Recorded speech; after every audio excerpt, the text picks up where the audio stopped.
Straight from the Department of Agriculture, Regional Field Office Number 5, San Agustin, Pili, Camarines Sur. Alamin ang mga bagong impormasyon, proyekto, pulisiya, teknolohiya at mga kaganapan sa agrikultura sa Bicol. Dito lang sa Umasenso Online. Magandang araw mga ka-Umasenso! Tara na't manood at makinig ng Umasenso sa pagsasaka at pangingisda. Dito lang sa Umasenso Online. Sa ngalan ni Bettina Belen, ako po si William Lavapi. At ako naman po si Annelyn Baleza mula sa Regional Agriculture and Fisheries Information Section. 13 tulog na lamang po at Pasko na mga kumasenso. At 19 na araw na lang ay sasalubungin na natin ang bagong taon. Nakaka-excite naman, di ba Miss Annie? Nadadama mo na ba ang Christmas spirit? Oo naman William, iba talaga ang Pasko dito sa Pilipinas. Kaya naman tayo ang tinaguriang may pinakamahabang pagdiriwang ng Pasko sa buong mundo. Tama ka dyan, Miss Annie. And I'm sure handang-handa na ang ating mga kumasenso na ipagdiwang ang Pasko at salubungin ang bagong taon. Pero syempre tayo dito sa DA, sa gitna ng mga kasiyahan, binibigyang halaga natin ang tunay na bida tuwing Pasko. The reason for the season, Jesus Christ. Tama ka dyan, Miss Annie. Ang gaganda nga naman talaga ng mga entries ng ating DA family para sa Belen Making Contest. Paalala ito sa bawat isa sa atin na si Jesus pa rin ang dapat sentro ng ating selebrasyon. At upang mabigyan ang lahat ng panahon na mapagnilayan ang totoong diwa ng Kapaskuhan, ito ang aming Season 1 finale episode ngayong taon. Espesyal ang tampok naming mga balita ngayong araw mga kumasenso, kaya gamit ang mga hashtag na hashtag Umasenso Online, hashtag AgriBalita sa Bicol, at hashtag UO Season 1 Finale. I-like, i-heart, at i-share nyo ang mga aming 21st episode ngayong araw. Good morning at advance Merry Christmas din po sa aming mga live viewers worldwide. Live po tayo ngayon sa aming official Facebook page at YouTube channel, Department of Agriculture Bicol at Facebook account, Agriculture Bicol. Binabati din po namin ang aming mga tagapakinig sa 87.5 FM DZCC at FMR University FM 94.3. Hello din po sa aming mga viewers sa Bicol, Broadcasting System Facebook page, 91.9 BBS FM at sa aming mga tagapakinig sa 91.9 DWLV FM. Salamat din po sa aming mga taga-subaybay sa probinsya ng Masbate tuwing Miyerkules sa Facebook page ng DYNE 783 Radyo Masbate. Muli niyo po kaming samahan ngayong umaga sa isa na namang umaasensong talakayang siksik, liglig at umaapaw sa impormasyon at kaalaman sa pagsasaka at pangingisda.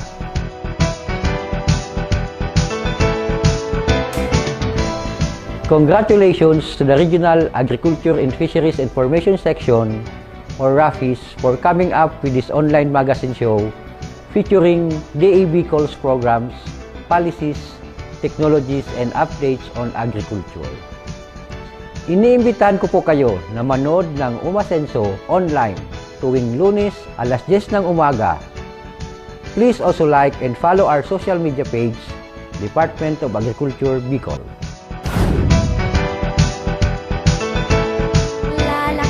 Sisigla, utis mo ay gaganda. Makakatipid ka pa. Kumain ng gulay, katawan ay gaganda. Kumain ng gulay, katawan ay gaganda. Kumain ng gulay at ikaw ay sisigla. Magtanim ng gulay ng laging sagana. Magtanim ng gulay dahil buhay mo'y mahalaga. Nagbabalik ang Umasenso Online. Ngayong umaga mga ka-Umasenso, tampok natin ang Lagunoy Calamansi Farmers Cooperative o LACAFA sa Lagunoy, Camarines Sur. Tunghayan natin ang panayam ni DA RAFIS Chief Ma'am Lovella Gorin kay Roy Nelson Ramos, General Manager ng LACAFA na recipient ng 6 million worth calamansi processing facility mula sa High Value Crops Development Program. Ang Lagunoy Calamansi Farmers Cooperative o LACAFA ay tumanggap po ng maagang pamasko mula sa DA Bicol dahil na turnover na po sa kanila ang calamansi processing facility na ito na nagkakahalaga ng 6 million pesos. Matatandaang ginanap ang inauguration at turnover ng Calamansi Processing Facility noong December 2, 2022 kung saan mismong si Director Gerald Glenn Panganiban, OIC Director ng Bureau of Plant Industry and Concurrent Program Director ng National Urban and Peri-Urban Agriculture and High Value Crops Development Program ang panauhing pandangal. Ito po ay isang testamento sa suporta hindi lamang po ng ating national government, of course headed by our President and our Secretary, Ferdinand Bongbong Marcos Jr., na talaga pong siya ang nag-head sa aming departamento. Ibig sabihin ay siya ay seryoso about food security. Ang ating food security ay hindi naman po natin makakamit ang kami lamang na andoon sa Maynila. Ang food security po ay ating responsibilidad lahat. National government, ating probinsya, ating local government units, ating mga partners na ahensya ng gobyerno, private sector, ating social entrepreneurs at higit sa lahat ay sa inyo, ating mga farmers at producers. Kahit ho gaanong push ng ating national government at hindi po tayo nagkakaisa at nagkaka-collaborate ay panahon na meron namang mangyayari, pero baka matagal, pero ito nga, yan, nakapagbuo kayo ng isang processing facility. Isa po itong start, nagagalak nga ho ako, nandito rin ho ang CDA, sir, siguro po, mas pag-itingin natin ang ating kooperasyon dahil ang mga farmers ho natin, ako yung naniniwala ay magagaling ho itong mga ito mag-produce at mag-adapt ng technology kung saan man yan, agriculture man yan o industriya. Pero yung pagiging entrepreneur, yun siguro ang kailangan natin ding ituro sa kanila. Kasi at the end of the day, yun nga, sinasabi lagi, kung wala namang kikitain, ay marami hong magka-drop out dito sa ating inisyatibo. Makakapanayan po natin ngayon si Ginoong Roy Nelson Ramos, General Manager ng Lagonoy Calamansi Farmers Agricultural Cooperative. Kailan pa po nagsimula itong Lakafa dito sa Lagonoy and ilan na po yung inyong members and mostly ano po bang mga tinatanong nitong mga members ninyo? Actually, ang Lagonoy Calamansi Farmers Agriculture Cooperative, nag-umpisa po ito year 2021. Nag-umpisa po kami bilang isang asosasyon lamang. Nagkasundo po ang grupo na upgrade namin ito sa isang kooperatiba. Kaya nabuo po ang Lagonoy Calamansi Farmers Agriculture Cooperative. Nabigyan po kami ng Certificate of Registration ng Cooperative Development Authority noong November 19, 2021. Calamansi lang po yung product ninyo? Opo, exclusively po sa mga magtatanim lang po ng kalamansi kami. Lahat po ng members namin, mga calamansi farmers. Nung nag-start kayo, taas ngayon, ilan na po? Nung nag-start po kami mag-organize bilang Calamansi Farmers Agriculture Cooperative, bilang kooperatiba, nag-umpisa po ito sa 32. Naging 39 po kami. Sa ngayon po, ang 62 members ay meron pong 64 hectares na planted with calamansi. Ang total po sa buong Lagonoy na plantation ng calamansi is 124 hectares. Kasi yung iba hindi naman members pa ninyo? Yes po, hindi pa po member. Gusto pa lang maging member. Dumadaan po kasi sa proseso, may mga seminars tayong pinapaten. Yung iba po, pending pa yung application. Noong nagsisimula pa lang po yung Lakafa, saan po pinoproseso yung mga produkto ninyo? Ang unang-una po, nung nag-uumpisa po ang cooperative, ang sa amin po sa processing, nag-umpisa po kami sa Partido State University. Nakiusap po kami doon sa administration ng PSU para makagamit ng kanilang shared facility. Doon po kami nag-umpisa, ilang trials po kami doon, nakapag-process po kami doon. Ngayon pong nabigyan kayo ng DA nitong 6 million worth na calamansi processing facility, ano po yung benefit o yung magandang impact nito sa inyong association? Napakalaking tulong po ang isang dekalidad na processing facility na galing po sa Department of Agriculture. Unang-una, makakapag-produce po kami ng isang klase ng byproduct ng kalamansi na quality-wise. Dahil po dun sa makabagong makinarya, magandang klaseng makinarya, which is sigurado po magpo-produce ito ng quality din. So, sir, ilan na ngayon yung variants ng inyong calamansi product, calamansi juice products? Bale, ang sa amin ngayon ay yung una, yung concentrated. Pangalawa po, meron na rin po kaming ready to drink. Calamansi ready to drink. Ito po yung pangalawang product Ano namin. naman po yan? Ito po, as of now, ang selling price po namin is 50 pesos. 350 ml naman siya. Malaki po siya. Kaya, medyo matastas po ng konti dahil malaki naman. Pangatlo pong Puree. product na po namin, ngayon lang po itong buwan na December na ilabas namin, yung puree po for kitchen use. Ito naman po, ang purpose nito, halimbawa po, kakain ka, di ba po ba kakagamit na ng toyo? Hindi ka na po pipiga-piga, hindi ka na hihiwa-hiwa, papatak-patak na lang nito. Pure calamansi po ito na product po ng Lakafa. Ito po yung pang third product namin na ilinabas. Wala pong sugar yan. No sugar, no water, pure calamansi po ito. Magkano po ang ganyan? Ang selling price po namin ito, itong 150 ml is 75 pesos. Suggested retail price na po ito. Saan naman po makikita ang inyong mga produkto ngayon? As of now po, limited po yung aming outlets. Dito po sa amin sa facility and other members, meron pong nagbebenta na kami nito. Nag-start pa lang po kami ng marketing. Saan ngayon? Ang pinakamalayo na po namin is Naga City. Ang aming pong Facebook page is Lagonoy Calamansi Farmers Agriculture Cooperative. Dahil po doon sa ganong sistema, through Facebook na rin, may nakakapag-reach out na rin sa amin. As far as Masbate, meron na rin pong nag-order sa amin. Sa Naga City, regular may nag-order sa amin na weekly. Dito po sa nearby towns, meron naman po kami na Sir, pagdating naman po sa processing, sa isang buwan ba, ilan beses kayo nagpa-process para ma-meet ninyo yung demand? Actually po, dahil starting pa lang, very minimal pa lang ang aming production. As of November to this day po, nagkaroon na po kami ng production na 3 beses. Sa isang production po, ilang oras po yan tumatagal? Tapos, ilan na kilo ng kalamansi ang kailangan? And then, ilan naman yung napoproduce? Kung konti lang po, unlike nung start namin, nag-produce po kami ng halos 90 kilos lang. Wala pa pong 8 hours na tapos namin. Yung pinakamataas pong production na more than 300 kilos, nasa 300 kilos, inaabot po kami ng halos 15 hours, 12 to 15 hours. Gamit na po itong makabagong facility ninyo? Yes po, ang medyo matagal lang po kasi yung selection. Yung kalamansi po, kailangan po mapipili namin yung pinakamagandang klase. Hindi po kasi pwede yung hinog, hindi po pwede yung overripe.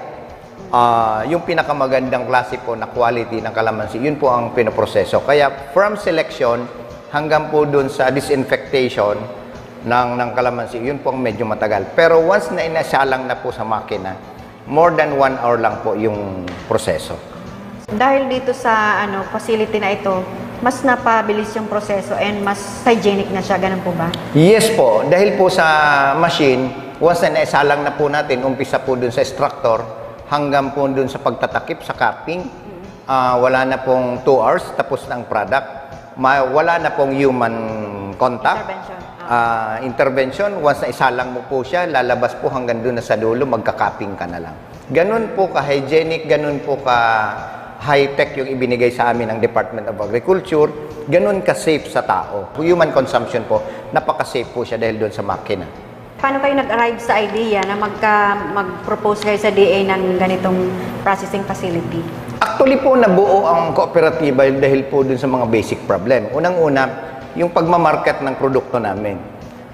Once na nagkaroon na, dumating ang time ng peak season, bagsak po ang presyo ng kalamansi, maraming nasasayang na kalamansi, maraming naluluging farmers. Ang pinaka-worst na price po namin, yung isang bag, yung isang 30 kilos, inabot po yun ng 100 pesos. Ganun po kabagsak ang inabot namin dati. Pero dahil po din siguro sa pagtaas ng mga presyo, medyo tumas naman. Tumas na. Recently po, a year ago, ang pinakamababa sa amin na 30 kilos is 600 pesos.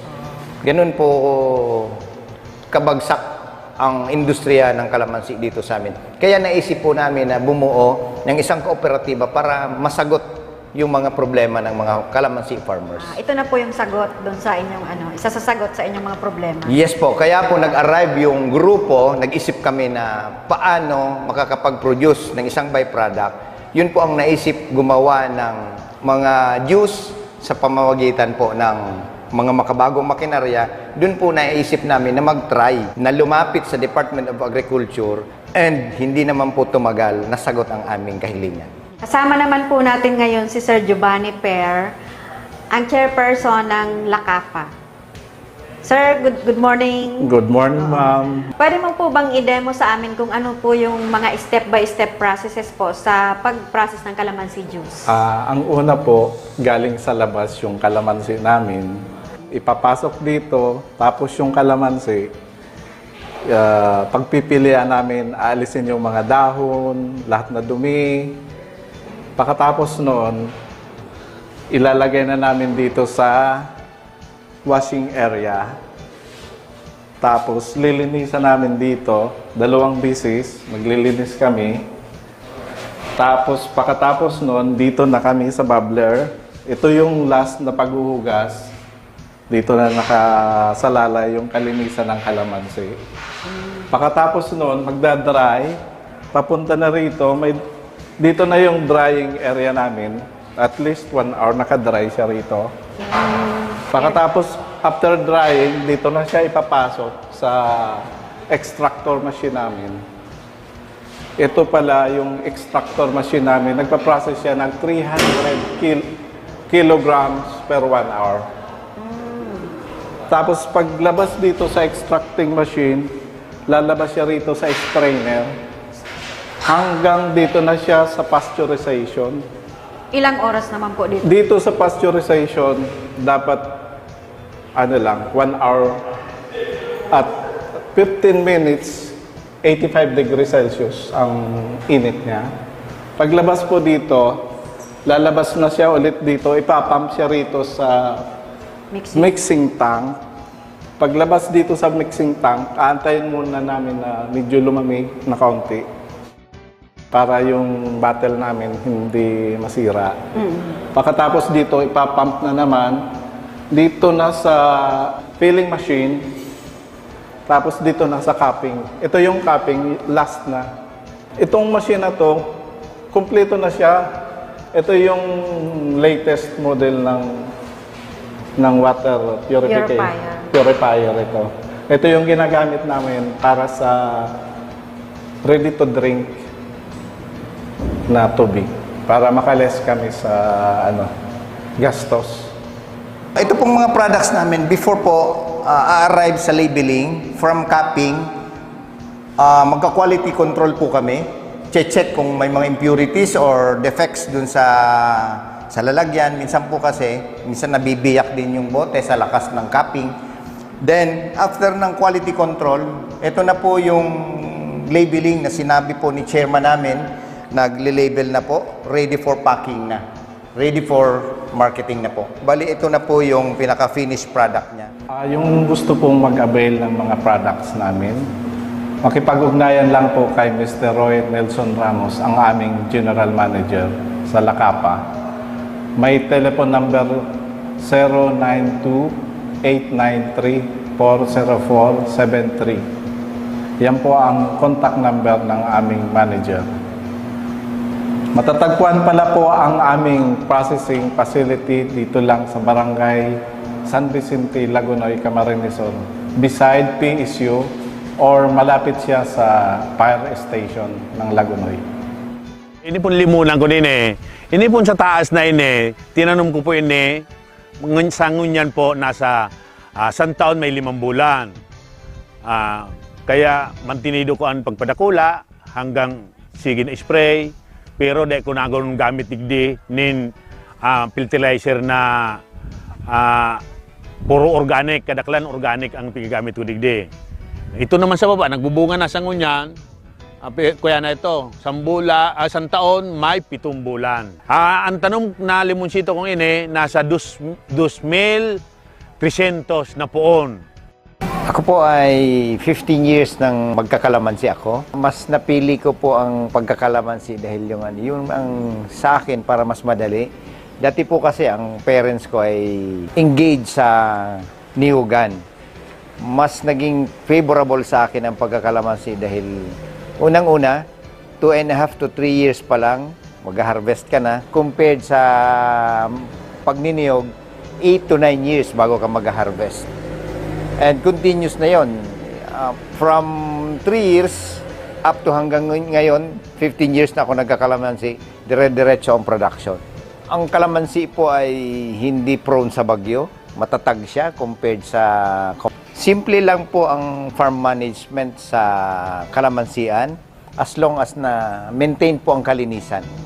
Malinis lagi ang paligid, lagi kang nagwi-weeding, laging inaalagaan. And sa pest management naman po, more on preventive lang. Madali lang yun. Sa prevention, hindi hindi gumagamit ng maraming chemical as long as na hindi naman siya walang maraming atake. Hindi ako nag-apply ng maraming pesticides and insecticides. Doon naman po sa fertilization, before ng fertilization, pruning muna. Dapat malinis din yung puno. Wala siyang maraming mga hindi magagandang sanga. Inaalis namin yon. Then doon na yun po yung sa fertilization. Sa fertilization naman po, hindi naman ako maraming mag-apply. Nag-apply din po ako ng mga organic.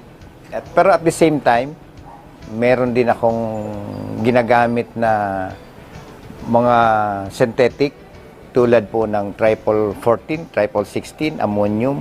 Gumagamit din po ako nun. Pero mas minimal siya. Mas gumagamit po ako ng combination of yung organic. Ang fertilization po, ang application ko, once a year lang. Pag after naman ng fertilization, sa kalamansian po kasi may dalawa kaming season. As of now po, 2 beses lang muna. Ang production namin, sa production namin, unang-una, yung summertime, ang fertilization ko po ay November or December.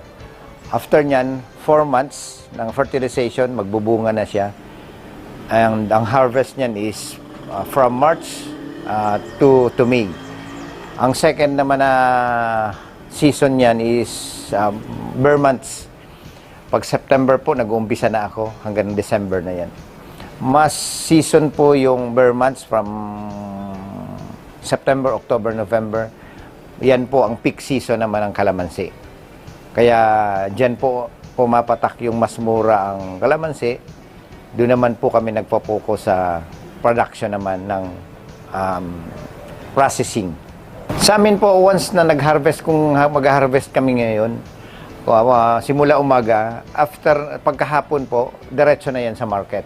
Dapat maibenta na kaagad ang aming na-harvest para makarating sa market na fresh pa. Sa pag-harvest po kasi sa amin, ang may schedule. Ang kalamansi po kasi parang sunod-sunod naman yan. May ready to harvest na, may second, may third, fourth. Kung nag-harvest po kami ngayon, ang susunod niyan is after 2 weeks. Ang next harvesting. Then, sunod-sunod na po yan. Basta ang interval po namin is 2 to 3 weeks. In every harvest, 2 to 3 weeks ang interval. Ganun po yung interval. Sa mga interested po magkalamansi, unang-una maganda po ang kalamansi industry. Ang kailangan lang po sipag, yung passion nyo, dapat gusto nyo yung ginagawa ninyo. Alaga lang po ang kailangan sa pagkakalamansi. Huwag nyong pababayaan, alagaan nyo lang po. Bibigyan kayo ng magandang ani sa pagkakalamansi. Yung fertilization naman po, marami tayong agencies na pwedeng makonsulta. Unang-una po, magpa-soil test tayo bago tayo mag-apply ng kung ano-anong mga fertilizers. Yun po ang siguro scientific na application. Consult muna tayo sa mga experts. Mula sa Laganoy Calamansi Farmers Agriculture Cooperative, Kami ay nagpapasalamat sa High Value Crops Development Program ng DA Bicol. Maraming salamat po! Anong baon mo? Meron akong cookies, juice, at chips. Ikaw?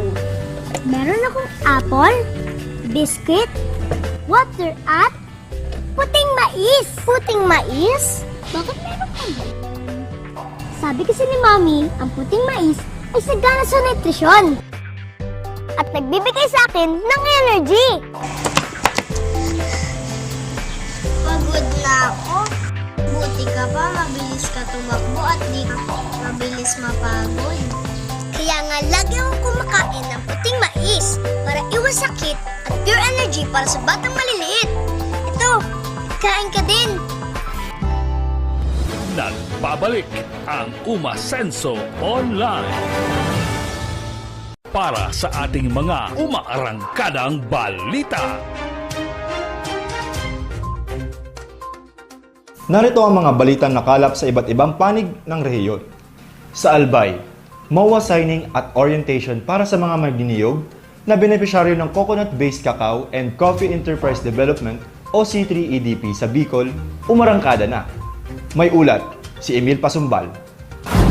Sinimulan na ng DA Bicol High Value Crops Development Program ang provincial orientation at MOA signing para sa proyektong Coconut-Based Cacao and Coffee Enterprise Development o C3EDP sa 6 na probinsya ng Bicol. Ang proyektong ito ay ipapatupad sa loob ng 5 taon upang matulungan ang mga magniniyog na ma-organize into clusters, mabigyan ng mga training sa coconut coffee and cacao production, value-adding at income-generating enterprises at marketing activities. Kasama sa mga components ng C3EDP ang pagpapalawak ng cacao intercropping, rehabilitasyon ng mga matatandang puno ng cacao at kape, at pagtatayo ng cacao nursery. Sa Ginubatan Albay, unang isinagawa ang naturang MOA signing at provincial orientation para sa 6 na asosasyon na binubuo ng total na 38 magsasaka na nais magtanim ng kakao sa ilalim ng kanilang niyugan. Kabilang dito ang Malipo Agrarian Reform Community Association, Sinungtan Agrarian Reform Community Association, Bangkerohan Farmers Association, Mayon Farmers Association, Palanas Agrarian Reform Community Association, at Bariis Farmers Association. Ang mga benepisyaryo ng programa ay mga magsasaka ng niyog, nakaanib na mga asosasyon na accredited sa Philippine Coconut Authority at nakarehistro sa National Coconut Farmers Registry System. Upang maging kwalipikadong benepisyaryo, ang mga magniniyog ay kailangan mayroong good standing sa Philippine Coconut Authority, nagnanais na makilahok sa mga pagsasanay at iba't ibang gawain ng proyekto, at may access sa lupang pagtataniman, labor at iba pang resources. Sa ilalim ng High Value Crops Development Program, ang mga magsasaka ay mabibigyan ng ibang alternatibong kabuhayan sa pagtatanim ng kakao at hindi lang nakadepende sa niyog. Lugod, hindi po sa tuyang pag-recall, mapuin sa enot ng paghiringan, kundi pinili po kita mahiringan kami po mamonitor na sa itong proyekto. Ang hangad lang po kagawaran ng pagsasaka as in collaboration po ng Philippine Coconut Authority as in municipal and city agriculture offices is tulong letrang K. Tanganin po maging matagumpay din sa tuyang proyekto. Enot na K. Koordinasyon. Kamu po bilang mga associations, makipag-coordinar po sa tuyang mga staff ng PCA sa municipal city agriculture offices para sa inyong mga concerns and issues. Pangbuwang K po, kooperasyon. Tama po? Kung mayroon pong kooperasyon sa tuyang proyekto, dahil po lalago. And pang-last pong K, kumiter. Mag-kumiter po dala sa proyekto ini. Kami po didi sa mga ayaw mo didi mo yan, mga sumuhod po kami ng gobyerno. So yan po kami tananing i-extender ining tabang ng gobyerno. Alagan, ang tagumpay ka ining proyekto nakasalalay sa indong mga tao. Kaya kami po mga asosasyon, mga coconut farmers, may dakula po kong papel na gagampanan para po sa sadoyang proyekto. Kasabay ng orientation ay nabigyan din ang bawat asosasyon ng starter kit sa cacao production tulad ng 1,000 hanggang 7,700 cacao seedlings, 145 bags ng vermicast, 73 litro ng foliar fertilizer, 5 pruning shear at 2 pole pruner. Ang C3EDP ay ayon sa Republic Act 11524 o Coconut Farmers and Industry Trust Fund Act na naglalayong mapabilis ang mga nasabing asistensya. Si Dr. Mary Grace D.P. Rodriguez ang focal person ng CFIDP sa DA Bicol. Ayon sa kanya, gaganapin din ang kahalintulad na orientation at MOA signing sa 5 pang probinsya ng Bicol bago magtapos ang 2022. Nag-uulat si Emil Pasumbal para sa Umarangkadang Balita. Sa Camarines Sur, DA Bicol, ibinida ang mga natural at organikong produkto sa Bicol Natural and Organic Products Expo 2022. May ulat si Annelyn Baleza. 20 organic practitioners mula sa 5 probinsya sa Bicol ang lumahok sa isinagawang Bicol Natural and Organic Products Expo o BINOPE 2022 sa siyudad ng Naga noong nakaraang ika-7 hanggang 9 ng Disyembre ngayong taon. Ang BINOPE 2022 ay inilunsad ng DA Bicol Organic Agriculture Program sa pangunguna ni Agribusiness and Marketing Assistance Chief Adelina Losa katuwang ang Camarines Sur Chamber of Commerce and Industry Incorporated o CSCCI at Agricultural Training Institute Regional Training Center 5. Panauhing pandangal sa nabanggit na pagtitipon si National Organic Agriculture Program National Program Coordinator Bernadette F. San Juan na nagpasalamat sa inisyatibong ito ng kagawaran sa Bicol. Nagpaabot din ng kanyang mensahe si DA Bicol Field Operations Division Chief Dr. Mary Grace Rodriguez na siyang kumatawan kay DA Bicol Regional Executive Director Rodel Peter Nilia sa nabanggit na okasyon. Aniya, malaki ang maiaambag ng organic agriculture sa pagkamit ng food security, sustainable development at food sovereignty sa rehiyon. Dumalo rin sa nabanggit na pagtitipon sina DA Bicol Regional Technical Director Edgar Madrid at mga kinatawa ng CSCCI sa pamumuno ni Hoover Picar at Kristen Carl Malazarte. Bilang bahagi ng BINOPE 2022, nagkaroon din ng Agri-Talk on Participatory Guarantee System o PGS, kung saan ipinaliwanag ni Regina Carla Padre ng ATI RTC5 at LGU Goa Camarines Sur Organic Agriculture Focal Person Arlene Dayo kung paano ipinatutupad ang sistema ng PGS at kung bakit ito mainam na alternatibo sa third-party organic certification. Dagdag pa rito, nagbahagi ng kanyang kaalaman sa pagproseso ng organic lettuce at cucumber chips, pati na rin ng passion fruit gummy candies, si Daisy Donna Ramos, may-ari ng Hands and Earth, isa sa mga exhibitor sa BINOPE 2022. Samantala, malaki ang pasasalamat ng organic agriculture enthusiast na si Rich Tuy, isa sa mga dumalo sa vegetable processing and packaging training na ginanap sa ikalawang araw ng Expo. Ito po ay magandang simulain na sana po ay ipagpatuloy dahil number 1 pong magkakaroon ng benepisyo ay yung mga kababaihan na hindi po alam kung paano po magsisimula. So ito po ay malaking tulong sa kanila na magkaroon ng mga ideas, na magkaroon po ng extra income at maipagpatuloy ang masustansyang pagkain na ibinibigay natin hindi lang sa family kundi po sa buong komunidad. Nagpasalamat din ang mga exhibitor sa oportunidad na ibinigay sa kanila ng DA Bicol na makadalaw sa BINOPE 2022 at sa pagkakataon na maipalaganap ang kanilang advokasya sa organic agriculture. Nagkaroon po kami ng pagkakataon na ipakilala ang aming mga natural at organikong produkto. Mayroon pong 3 magandang epekto ang expo ito. Una, yung direct selling or marketing, nagkaroon kami ng income direct from face-to-face buyers. Pangalawa, yung promotion ng aming mga products para sa mga customers at mga bagong marketing opportunities. Ang pangatlo po ay yung mga booking. Isa po yan sa napakahalaga ng mga booking. Hindi man siya na cash sales ngayon, pero magandang expected income in the future. Malaki ang naitutulong ng Department of Agriculture na binibigyan kami ng chance na makapag-exhibit ng mga katulad nito sa panahon ng natatapos lang yung tinatawag nating pandemic. Alam naman nating lahat ang pandemic at ASF ay halos nagsabay na tumama dito sa Bicol region. So, sa ganitong pamamaraan, nakakatulong ng malaki ang ating ahensya, ang ating Department of Agriculture sa aming mga maniliit na magsasaka para mai-promote yung aming mga produkto. Sa DA po, maraming salamat po sa ibinigay niyong pagkakataon sa amin and sana po magtuloy-tuloy po itong programa niyo para po mas ma-showcase or maipakita pa po ng mga producers yung kanilang product.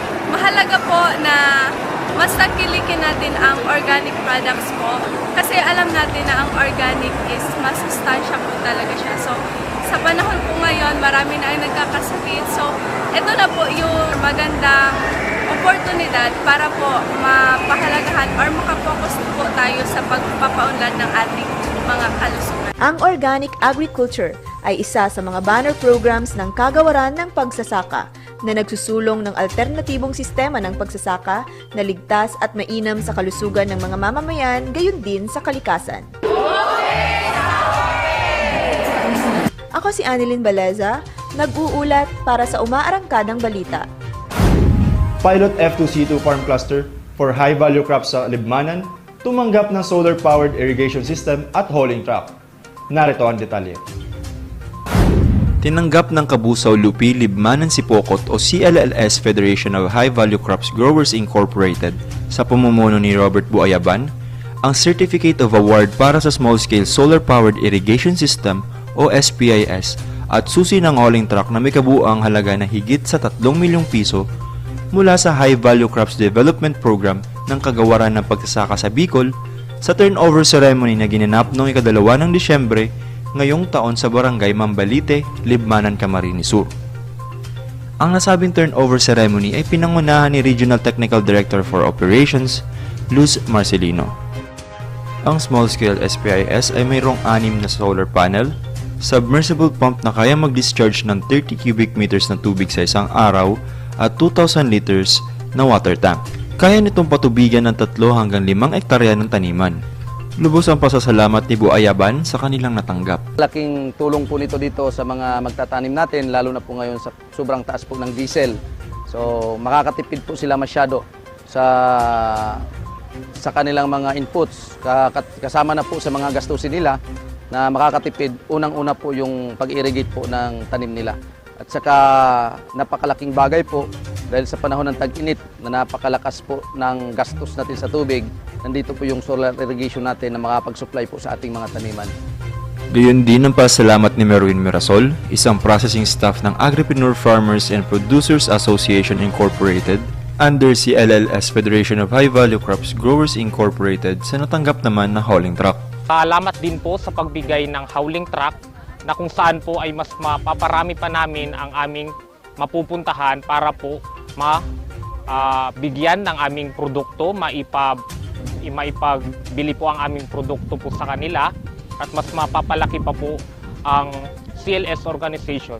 Ang CLLS Federation of High Value Crops Growers Incorporated, Region's pilot ng Farm and Fisheries Clustering and Consolidation or F2C2 program farm cluster para sa high value crops ay binubuo ng 17 asosasyon na may 538 magsasaka mula sa Kabusaw, Libmanan, Lupi at Sipokot. Sa kanyang mensahe, pinuri ni RTD for Operations, Marcelino ang CLLS Federation of High Value Crops Growers Incorporated bilang isa sa mga naging reliable sources ng gulay patungong Maynila noong kasagsagan ng pandemya. Nagpaabot rin siya ng pasasalamat sa kanila. And gusto ko rin ipaabot ang pasasalamat through our regional office sa mga parauma na dainag pupundo sa pagtanong para may maitao o makakanang sa tuyong population. We really rely our food security sa mga farmers. Kumayo po sila, kita makakan. So let's also give our share by patronizing their product at saka magtabang makita kung paano sila, lalo na po sa mga food restricted, kung paano man ma-realign o ma-align ang sa indang kagaipuan na intervention sa regional office. Ipinaabot naman ni Jeronimo de la Cruz, kinatawa ni Concurrent Program Director of NUPAP and HVCDP, Gerald Glenn Panganiban, ang mensahe nito. Anya, ang Kagawaran ng Pagsasaka ay laging nakasuporta sa mga magsasaka, katuwang ang mga kasamahan sa local government units. Hiling rin ng ahensya na mapangalagaan ng maayos at magamit ng matagal ang mga interventions na ibinigay sa kanila. Nagbigay rin ng mensahe ng pagsuporta ang Municipal Mayor ng Libmanan na si Honorable Jesus Camara. Samantala, ipinaliwanag naman ni Engineer Jerry Ebonyo ng DA Regional Agricultural Engineering Division o RAED ang tamang pangangalaga ng SPIS. So, ang pagnantinar po kini, yung solar panel, periodic cleaning lang po ini para ma-absorb talaga itong sunlight. Then, ini po, kung nagka-problema, halimbawa dahil nag-andar siya, pwede po nito kaming kontakon sa opisina kasi padidigyan po itong supplier kayo ni kasi sinda lang po talaga nakakaarap ka. Mga connection ni dadigdig ang mga parts ka ni kung may papalitan, sila manggiraray ang maribay. Sa kuyan po, ining submersible pump, halawig mo po ang buhay kayan, dahil man yan basta-basta nararaot. So siguro mga 6 to 8 years, kaya na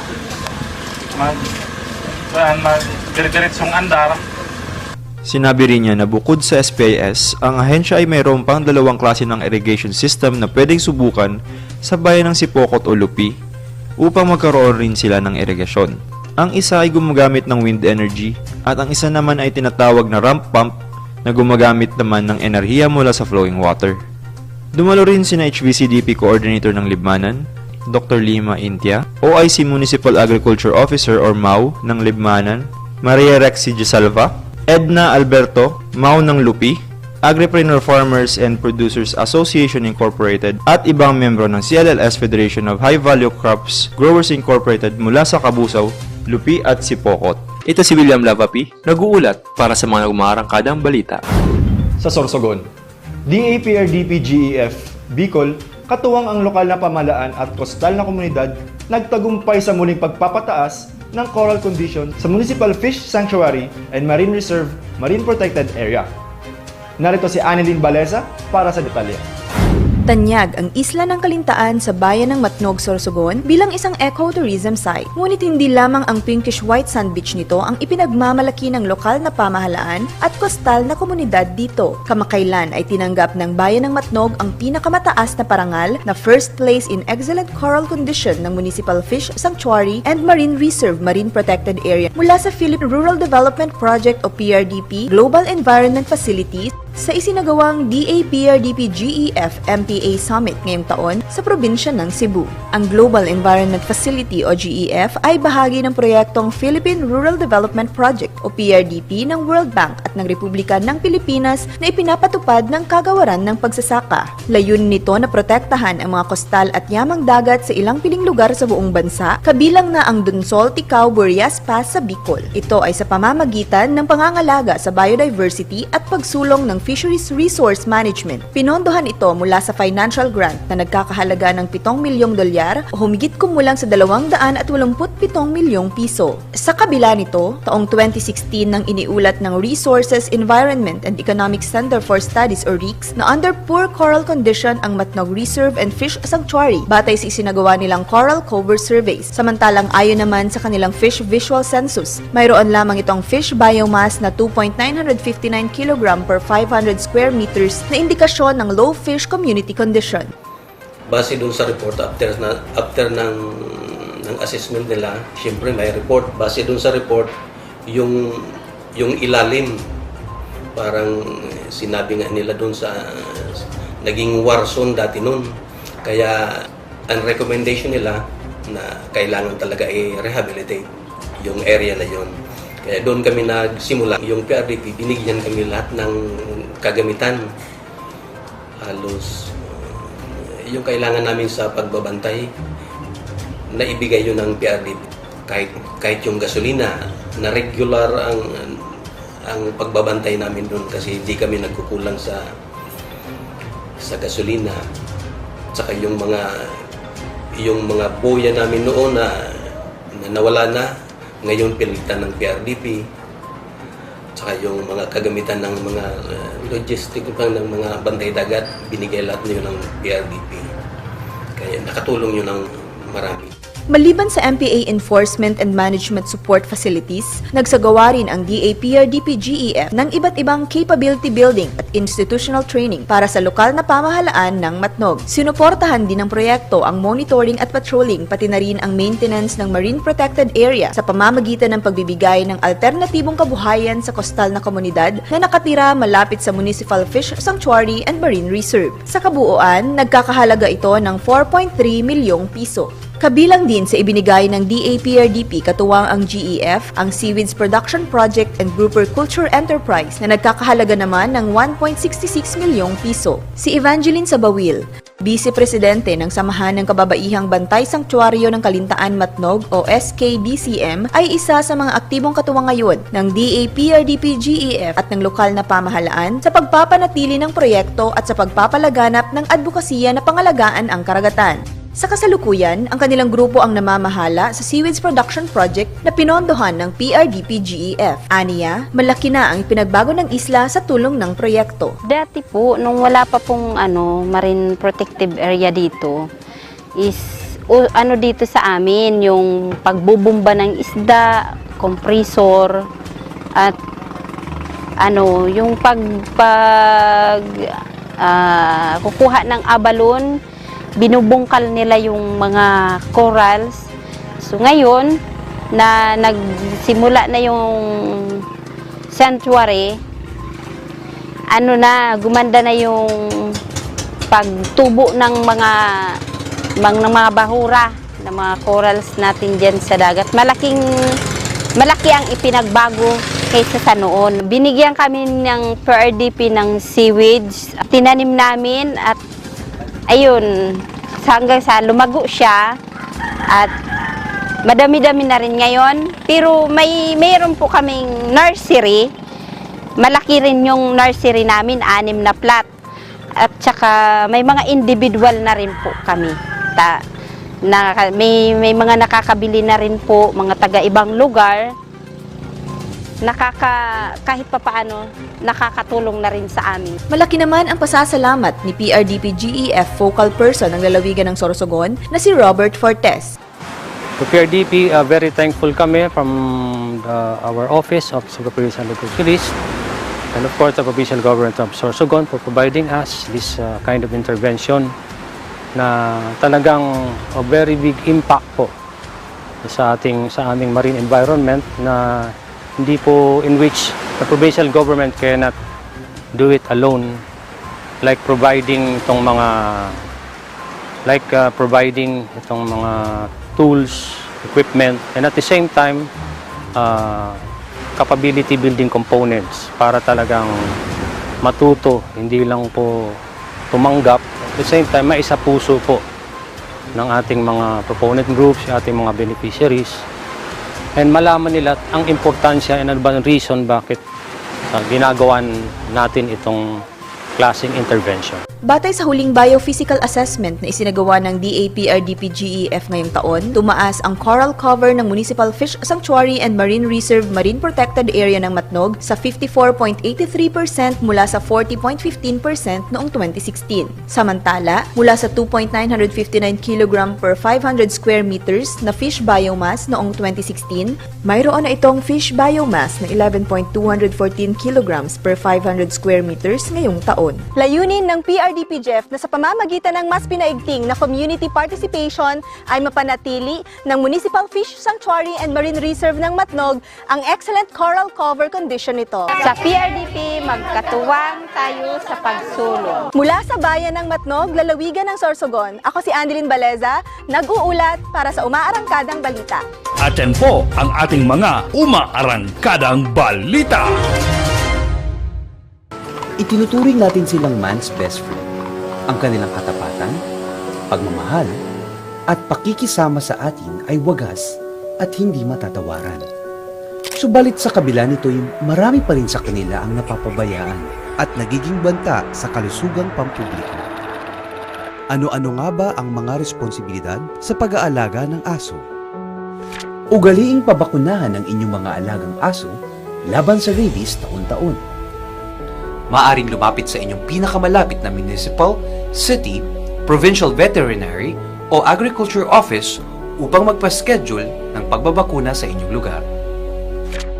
Bigyan ang inyong alagang aso ng sapat na pagkain, pag-aalaga at atensyon.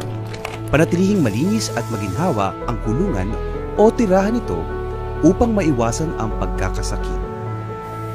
Kapag nais itong ipasyal sa labas, panatilihing nakatali ito at huwag hayaang magpakalat-kalat sa kalsada upang maiwasan ang pang-aatake nito sa ibang tao o hayop. Bilang respeto sa kapwa, huwag itong hahayaang manira ng pampubliko o pribadong ari-arian. Kapag dumumi ang inyong alagang aso o pusa sa labas ng inyong bahay o lote, kaagad itong linisin. Ipagpaalam sa otoridad ang anumang kaso ng rabies sa inyong pamayanan. Mga maling paniniwala tungkol sa rabies. Una, mali ang paniniwala na ang lahat ng aso at pusa ay may rabies. Ang totoo ay ipinanganak ang aso at pusa na walang sakit na rabies. Nagkakaroon lamang ng rabies ang aso at pusa kapag ito'y nakagat o nalawayan ng isang hayop na mayroong rabies. Pangalawa, mali ang paniniwala na ang rabies sa tuta at kuting ay mas nakakamatay kaysa matatandang aso at pusa. Ang totoo ay nakakamatay ang rabies kahit anong edad at klase o breed ng aso at pusa. Pangatlo, mali ang paniniwala na ang tandok, tambal, buhay na bato, o ang paglalagay ng bawang sa sugat ay pangunahing panglunas sa kagat ng aso. Ang totoo ay hindi nakakatulong ang lahat ng mga ito sa kagat ng aso at pusa. Ang rabies ay maiiwasan sa pamamagitan lamang ng maiging paghugas ng kinagat na parte ng tao at pagpunta sa pinakamalapit na Animal Bite Treatment Center o ABTC sa inyong lugar. Naging matapat sila sa atin, kaya naman nararapat lang na ibigay natin sa kanila ang wastong pag-aalaga. Maaari nating masumpo ang banta ng rabies kung isasaalang-alang natin ang mga responsibilidad sa pag-aalaga ng aso. Maging responsabling amo. Nagbabalik ang Umasenso Online.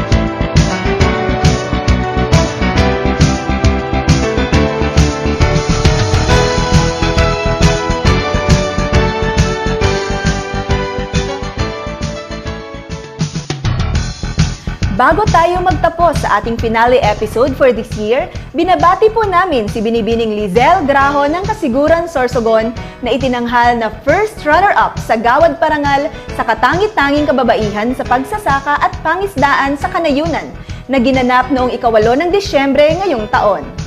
Si Graho ang pambato ng Bicol sa nabanggit na patimpalak. Tumanggap siya ng 100,000 pisong papremyo mula sa Department of Agriculture. Ang parangal na isinagawa sa Nueva Ecija ay pinangunahan ni Senior Undersecretary Domingo Panganiban at Philippine Commission on Women Executive Director Christine Chavez. Pagbati po sa buong pamilya ng Department of Agriculture. Tuwing sumasapit ng Kapaskuhan, bagaman malamig ang simoy ng hangin sa gabi, ay ramdam natin ang mainit na pagmamahalan at diwa ng pagbibigayan. Dito sa Department of Agriculture, bukod sa pagmamahalan at pagbibigayan, ramdam ang inyong samasamang pagkilos tungo sa maunlad na kanayunan.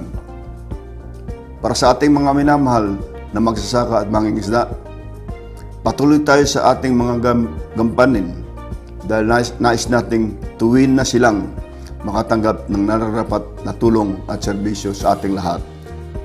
Nawa, ang lahat ng inyong mga sakripisyo tungo sa isang bansang matatag at sagana sa pagkain ay suklian ng biyaya para sa inyong mga buong pamilya. Kaisang ng ating Pangulo at butihing Day Secretary, Pangulong Ferdinand Bongbong Marcos Jr., maraming salamat sa inyong walang tigil na paglilingkod buong taon. Merry Christmas and Happy New Year to all. Thank you. At dyan po nagtatapos ang aming umaasensong Season 1 finale episode, mga kaumasenso. Sa ngalan ni DA Bicol Regional Executive Director Rodel Tornilla at Rafis Chief Ma'am Lovella Guarin, muli po kami nagpapasalamat sa inyong pagsubaybay. Magkita-kita po tayong muli sa susunod na taon, mga kaumasenso. Dito lang sa Umasenso Online. Maligayang Pasko po! Merry Christmas!